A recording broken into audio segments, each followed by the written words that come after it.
Indo British advanced pain clinic నొప్పి మాయం surgery దూరం ఫర్ అపాయింట్మెంట్స్ 9155515563.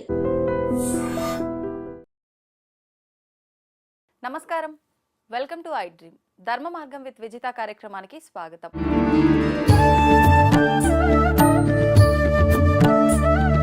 ప్రస్తుతం మనతో పాటు ఉన్నారు sun spiritual society founder, vegetable therapist Vikramaditya garu. ఇప్పుడు వారితో మాట్లాడి మరిన్ని విషయాలు తెలుసుకుందాం. నమస్తే అండి. నాకు ఒక చిన్న డౌట్ అని చెప్పాలి. ఇది ఈ మధ్య నేను ఒక వీడియో కూడా చూసా. అంతే జనరల్గా ప్రతి ఒక్కరింట్లో ఈ డిస్కషన్ ఒక్కసారైనా వచ్చే ఉంటుంది. ఏంటి అంటే పెద్దవాళ్ళు ఉన్న ఇళ్లలో చెప్తుంటారు, మీ ఆయన స్నానం చేశాడు కదా, ఆయన లోదుస్తులు అక్కడ వదిలేశాడు, స్నానం చేసి వెళ్ళి ఉతుకు అని చెప్పి పెద్దవాళ్ళు చెప్పడం అయితే చాలా సందర్భాల్లో వింటూ ఉంటాం. అయితే క్వశ్చన్ ఏంటి అంటే, అలా భర్త లోదుస్తువుల్ని ఖచ్చితంగా భార్యే ఉతకాలా? ఎవరి వస్తువులు వాళ్ళే క్లీన్ చేసుకుంటే తప్పే ఉంది అంటే, ఎవరి వస్త్రాలు వాళ్ళే క్లీన్ చేసుకుంటే తప్పే ఉంది, భార్య ఎందుకు క్లీన్ చేయాలి అని నా క్వశ్చన్. ఈ మధ్యకాలంలో ఒక వీడియో కూడా చూసాం, ఎందుకు అలా చేయాలి అని చెప్పి కొంతమంది, చేస్తే తప్పే ఉందని కొంతమంది, సైంటిఫిక్గా చెయ్యొచ్చు అని కొంతమంది, రకరకాలుగా ఆ వీడియోకి మాట్లాడిన వాళ్ళు ఉన్నారు.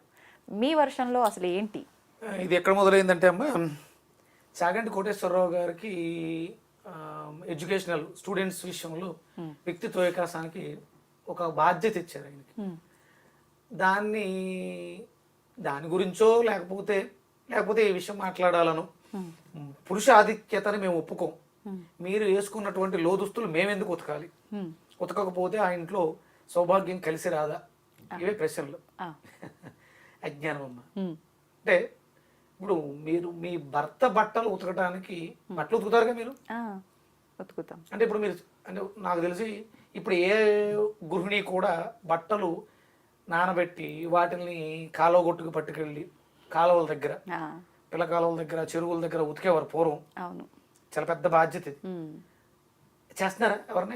లేదండి, ఇప్పుడు అంత ఓపిక ఎవరికి ఉంది, అన్ని మిషన్ లో పడేస్తున్నారు. పూర్వం అంటే ఒక 10-15 ఏళ్ల క్రితం కూడా ఇళ్లలో జరిగేవి. అవును అవును, ఉతకడం నానబెట్టడం అనేది ఉండేది.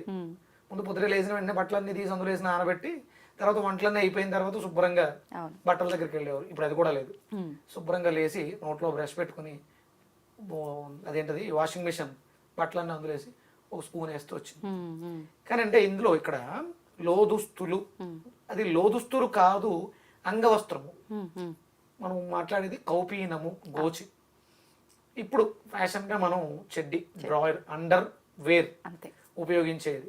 ఇది ఒంటి మీద ఎక్కడ ఉపయోగించిన అంగానికి, మన అంగాన్ని రక్షించేటువంటి వస్త్రమే అంగవస్త్రమే. ఇక్కడ భార్యాభర్త అనేది ఏంటమ్మా? స్త్రీ పురుషులు మామూలు అప్పటి వరకు భార్యాభర్త అదొక పవిత్ర బంధం అంటారు కదా. ఒక బంధం. పవిత్రత అపవిత్రత పక్కన పెడదాం. భార్యాభర్త అనేది ఒక బంధం. ఒక స్త్రీ పురుషుడు కేవలం ఏదో ఒక పసుపు తాడుకి 2 సూత్రాలు కట్టి మెడలో కడితే బంధం ఏర్పడిపోయిందా? లేదు. అంటే ఒక కుక్క పిల్లని తీసుకొస్తారు, దానికి ఒక బెల్ట్ వేస్తాం, బంధం ఏర్పడుతుందా? ఒక చిన్న ఎమోషన్ ఉంటుంది. ఎమోషన్ అంటే బంధానికి అర్థం ఏంటంటే ఎమోషన్స్. ఇక్కడ స్త్రీ పురుషులు భార్యాభర్తలు అయినప్పుడు ఒక ఎనర్జీ ట్రాన్స్ఫర్మేషన్ జరుగుతుంది. ఎప్పుడైనా గమనించారా? ఎనర్జీ ట్రాన్స్ఫర్మేషన్ అంటే శాస్త్రీయత, హిందూ ధర్మంలో ఉన్నటువంటి గొప్ప.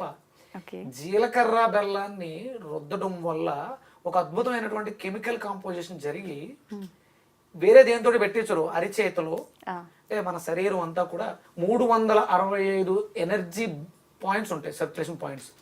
ఇలా ఇలా అలుక్కుంటూ వెళ్తే చిన్న చిన్న డాట్లలో పడుతూ ఉంటాయి. వాటిని మర్మస్థానాలు అంటారు, మర్మ పాయింట్స్. కొన్ని పాయింట్స్ యాక్టివ్ గా ఉంటాయి. ఇక్కడ DU20 అని ఒక పాయింట్ ఉంటుంది, బ్రెయిన్ కి దగ్గరగా పీనియల్ గ్లాండ్, బ్రెయిన్ మధ్యలో పీనియల్ గ్లాండ్, పిట్యూటరీ గ్లాండ్. అంటే మన గ్లాండ్స్ అన్నిటికీ కూడా రాజు రాణి అక్కడ ఉంటాయి. జీలకర్ర బెల్లం అరిచేతిలో ఒక మేజర్ చక్ర ఉంటుంది. ఇవన్నీ కూడా ఎనర్జీ సెంటర్స్, చిన్న చక్రాలు ఉంటాయి. ఇక్కడ పెట్టిన తర్వాత తమలపాకు అడ్డు పెడతారు మధ్యలో. తమలపాకు మ్యాగ్నెటిక్ వేవ్స్, జీలకర్ర బెల్లంలో ఉండేటువంటి ఆ కెమికల్ కాంపోజిషన్, ఈ మ్యాగ్నెటిక్ వేవ్స్ నీ శరీరంలో ఉండేటువంటి బయోమ్యాగ్నెటిక్ వేవ్స్ తో అనుసంధానమై నీ తల మీద పెట్టినప్పుడు నీ సహస్రార చక్రంలోంచి, పీనియల్ గ్లాండ్ లోంచి ఒక ఎనర్జీ పాస్ అయి ఇది నాది, మేమిద్దరం ఒక్కటే అనే బంధం ఏర్పడుతుంది. ఇది శాస్త్రీయత, సైన్స్. ఇక్కడ ఎమోషన్ ఏర్పడింది. అక్కడ నుంచి మీ ఇద్దరు ట్రావెలింగ్ మొదలు పెట్టారు. కంఫర్ట్, మీకు కొన్ని రీసెంట్ గా చిన్న చిన్న వీడియోస్ చూశాను నేను. స్పర్శ ద్వారా కళ్ళకు గంతలు కట్టి ఇది మా ఆయన ఫీజుల్లో ఎలా ట్రావెలింగ్, టచ్, స్పర్శ, ఫీల్, ఒక తెలియని సెక్యూరిటీ. మగవాళ్ళందరి దగ్గర ఆడవాళ్ళు సెక్యూరిటీని ఫీల్ అవ్వగలరు. తండ్రి అంటే ఎమోషన్ తో సెక్యూరిటీ ఫీల్ అవుతారు. అలాగే బ్రదర్, అలాగే హస్బెండ్.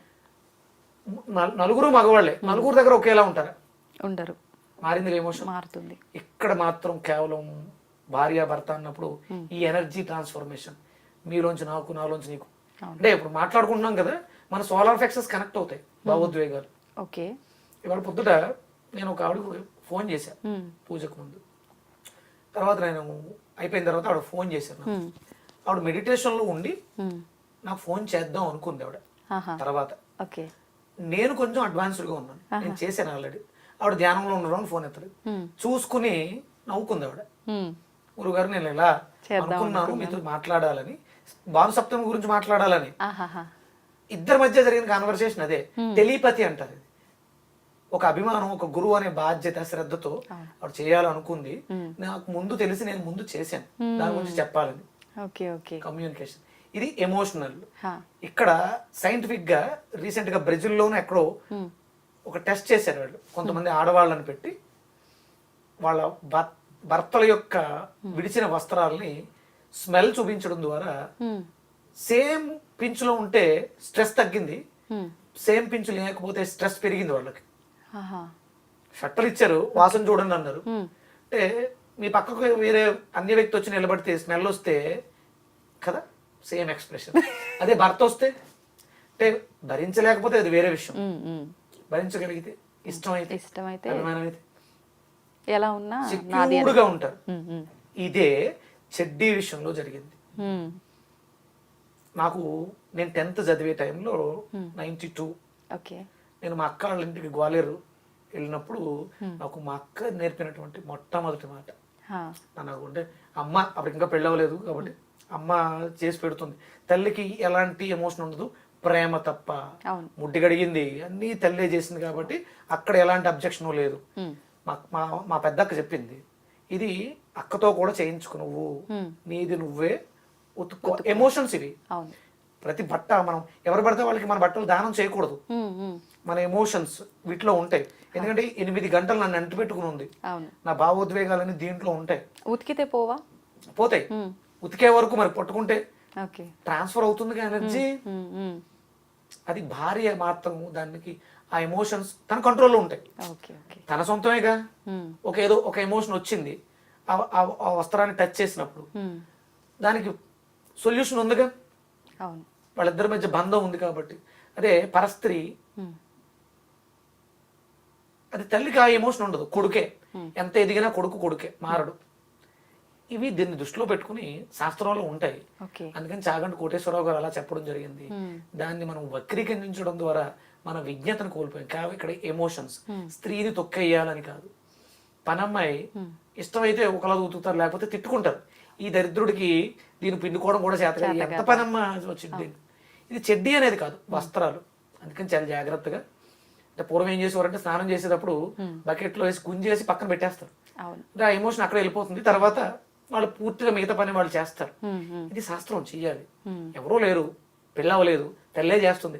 తల్లి ఏమి అలా ఫీల్ అవుతుంది. ఎమోషన్స్ ఉంటాయి కాబట్టి. ఇంకొకటి అంటే అక్కడ అలా అంటే ఆయన చెప్పింది ఏంటంటే, అశ్రద్ధగా వదిలేసి వెళ్ళిపోతే నీ ఎనర్జీ ఆ వస్త్రాన్ని పట్టుకెళ్ళి మనం నెగిటివ్గా కూడా వాడచ్చు. చేతబడులు ఇలాంటి ప్రక్రియలు ఉంటాయి కదా. వస్త్రం దొరికితే, ఎంట్రుకలు దొరికితే, మట్టి దొరికితే అంటారు కదా. అంటే అందులో ఉంది ఏంటి, నీ ఎనర్జీ.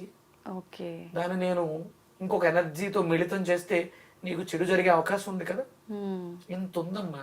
ఇవన్నీ చెప్పకుండా చాగంటి కోటేశ్వరరావు గారు భార్య ఉతకాలి, లేకపోతే తల్లి ఉతకాలి, పెళ్ళి అయితే భార్య ఉతకాలి, ఇంకొకరికి అవకాశం ఇవ్వకూడదు. ఇంత ఆలోచించి చెప్పాడు ఆయన. మంచి మాట చెప్పితే నాకు కడుపు మంట అయి ఉండొచ్చు, నాకు గ్యాస్ట్రిక్ ఉండి ఉండొచ్చు, తట్టుకోలేక. దానికి 4 మసాలాలు. ప్రతి దానికి శాస్త్రం ఉంటుంది, వేదం ఉంటుంది. వేదం నుంచి వేదాలని చదవలేం కాబట్టి పురాణాల రూపంలో, కథల రూపంలో చెప్పుంటారు. అవి చదువుకున్నారు కాబట్టి పెద్ద ఆయన చెప్పారు. అందుకని మగవాళ్ళైనా ఆడవాళ్ళైనా మీ వస్త్రాలు మీరు ఎవరికి అంటే లోదుస్తులు వాటితో మారిపోద్ది. లోదుస్తు అనగానే ఎమోషన్ మారిపోతుంది. అందుకని వాటిల్ని మనం బహిర్గతం చేయకూడదు. ఆ మాటలు పలకడానికే సంశయిస్తాం. దౌర్భాగ్యం ఏంటంటే మనం లోదుస్తులు కొనుక్కునే చోట మగవాళ్ళకి కొనుక్కునే చోట ఏమో ఆడవాళ్ళు ఉన్నారు, ఆడవాళ్ళు కొనుక్కునే చోట ఏమో మగవాళ్ళు ఉన్నారు. అందుకే ఆన్లైన్ షాపింగ్ ఉత్తమం అనుకుంటున్నాను. బెస్ట్ ఒక రకంగా చెప్తే ఆన్లైన్ షాపింగ్ బెస్ట్. అంతే. అందుకని ప్రతిదాన్ని వక్రీకరించకండి. ప్రతిదానికి ఏంటి అభివృద్ధి?